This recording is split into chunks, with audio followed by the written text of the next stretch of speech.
नमस्कार. तर महाराष्ट्रातील शिक्षकांना 2013च्या नियुक्तीनंतर व ज्यांची सर्व्हिस 5 वर्षापेक्षा कमी आहे अशा शिक्षकांसाठी महा टीईटी सारखी टीईटी किंवा टीईटी पेपर सारखी टीचर इलिजिबिलिटी टेस्ट या परीक्षे पास करणं आवश्यक आहे असं सांगण्यात आलेलं आहे. तर पहा, ही परीक्षा पास करणं कधीपर्यंत गरजेचं आहे तर सप्टेंबर 2027 पर्यंत तुम्हाला ही परीक्षा पास करायची. 2027. आता या परीक्षा पास झाल्यानंतरची प्रोसेस बघा. तुम्हाला मुख्याध्यापक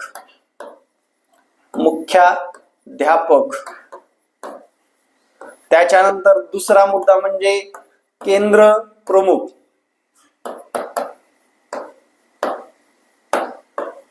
तिसरा मुद्दा म्हणजे विस्तार अधिकारी शिक्षण विभाग,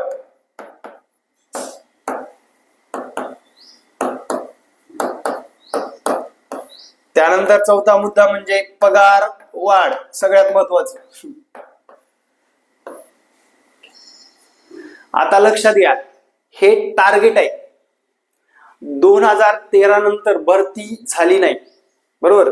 17ला भरती झाली, पण बरेच बीएड करून टीईटी पास नसणारे शिक्षक, ज्यांचं बीएड करून 8वी पर्यंत नियुक्त असणारे शिक्षक, यांना टीईटी बंधनकारक करण्यात आलेली आहे. आणि ती बंधनकारक कोण केली? सुप्रीम कोर्टाने केली. सुप्रीम कोर्टाचा निर्णय अंतिम असतो. शिक्षकांना टीईटी बंधनकारकच आहे, पगारवाढ असू द्या किंवा या प्रमोशनसाठी. तुम्हाला भविष्यामध्ये जर पगारवाढ किंवा प्रमोशन हवा असेल तर तुम्हाला ही टीईटी देणं गरजेचं आहे. आता डीएड शिक्षक आहे, 12वी आहे, सध्या पदवी सुद्धा आहे, त्यांनी दोन्ही पेपर दिली तरी चालतील. पेपर 1 असू द्या किंवा 2 असू द्या.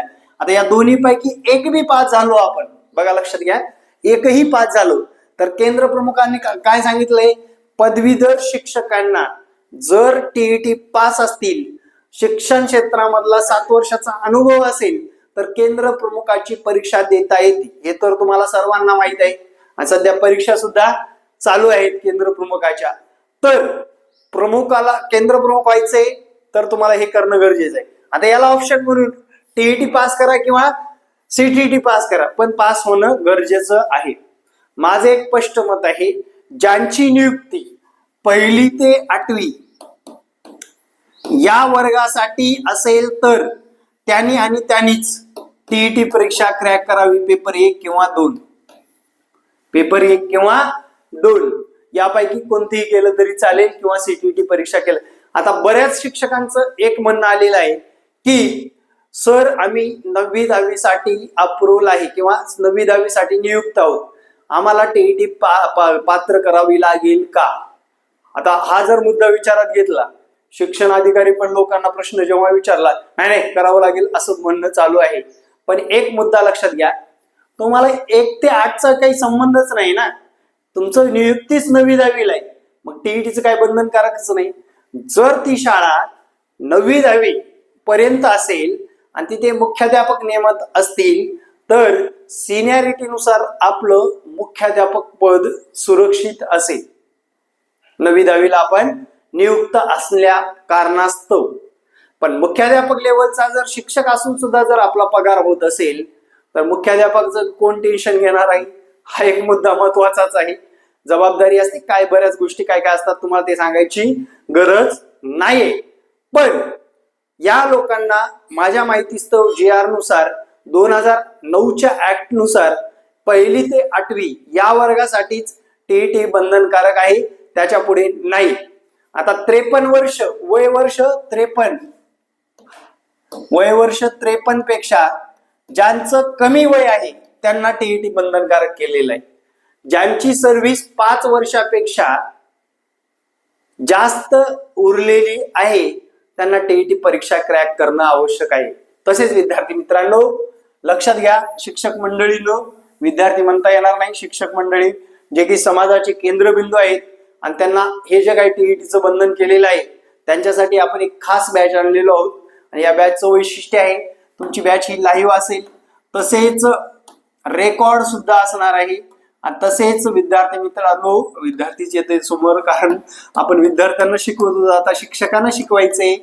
लाईव्ह प्लस रेकॉर्ड असेल, त्यासोबत तुम्हाला नोट्स सुद्धा उपलब्ध करून दिल्या जातात. आणि विद्यार्थी मित्रांनो, गुरु अकॅडमीचं फक्त गुगलला नाव सर्च करा, पुंडे सर, आणि रिझल्ट बघा आणि त्यानंतर तुमचं ऍडमिशन कन्फर्म करू शकता. पुंडे सरांनी आतापर्यंत जवळपास 15 ते 20,000 लोकांची टीईटी पास करून दिलेली आहे. कारण 2021 पासून एकमेव आपलाच क्लास होता ऑनलाईन क्षेत्रामध्ये. आपण सुरुवातीला पाऊल टाकलं की आगामी काळामध्ये शिक्षक भरती किंवा शिक्षक भरती टीईटी एक्झाम, शिक्षक भरती टीईटी एक्झाम व ज्या काही याच्या रिलेटेड परीक्षा आहेत त्याचं आपलं सुरुवात आहे. आणि विद्यार्थी मित्रांनो, आपला दरवर्षी टीईटी एक्झाम मध्ये 4-5 हजार विद्यार्थी पास होत असतात.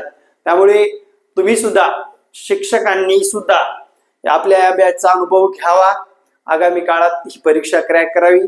मागच्या टीईटी मध्ये 53+ पण विद्यार्थी होते, 40+ पण विद्यार्थी होते, काही नवनियुक्त पण डीएड बीएड करणारे होते. आता शेवटी जाता जाता एकच माफी मागतो, विद्यार्थी हा शब्द तोंडात बसल्यामुळे शिक्षकांना, गुरूंना ही टीईटी परीक्षा पास करायची असेल तर गुरु अकॅडमी सोबत अगोदर चॅनल सबस्क्राईब करा.